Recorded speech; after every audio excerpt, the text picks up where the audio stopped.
Do you think you owe an apology to President Trump? Thank you so much.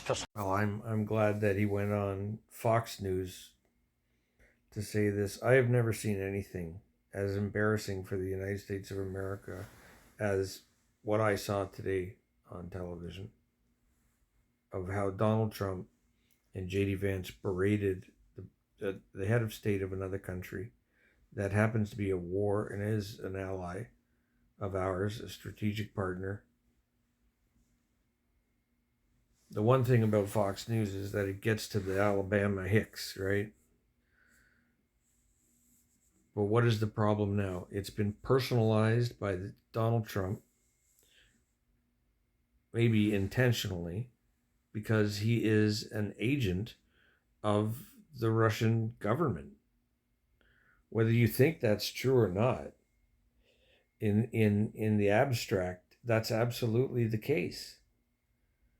He is making the case that Ukraine, or he's trying to make the case that Ukraine is the aggressor. Ukraine is the bad guy in this thing.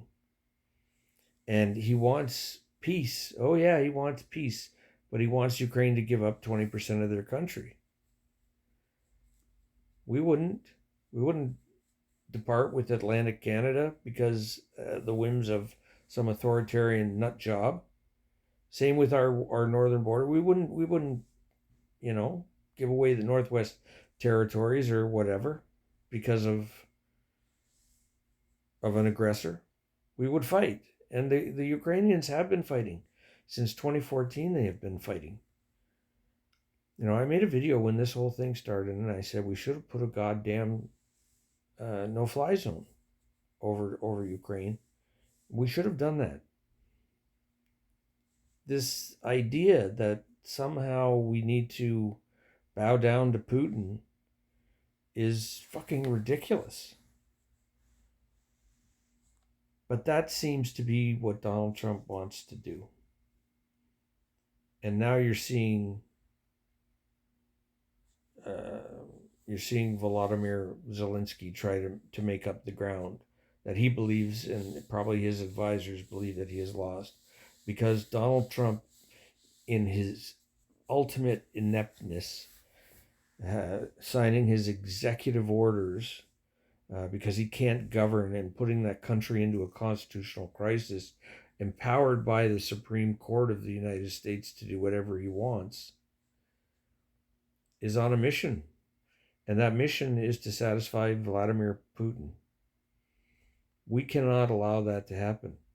For whatever piece we play in this big puzzle of geopolitical strategic alliances, we have to make sure that we are partnered with Europe. We have to make sure that we are supporting Ukraine, because democracy will die if we allow that to happen. And if you believe in democracy, you have to believe that we have to support Ukraine. There is no other ultimatum. If we leave at the battlefield and we leave all these people that have died, then we have lost as a nation our soul.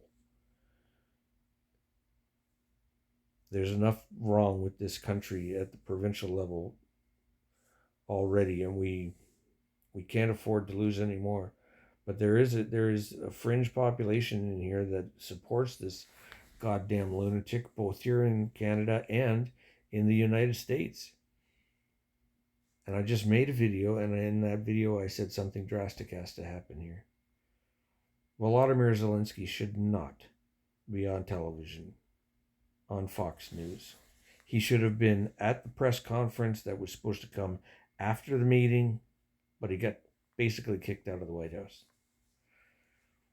The world has changed. It has flipped. It's like the polar axes have flipped, and we have the enemy in the White House now.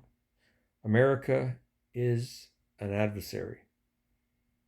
God help us if we have to close the border. That's enough. Cheers.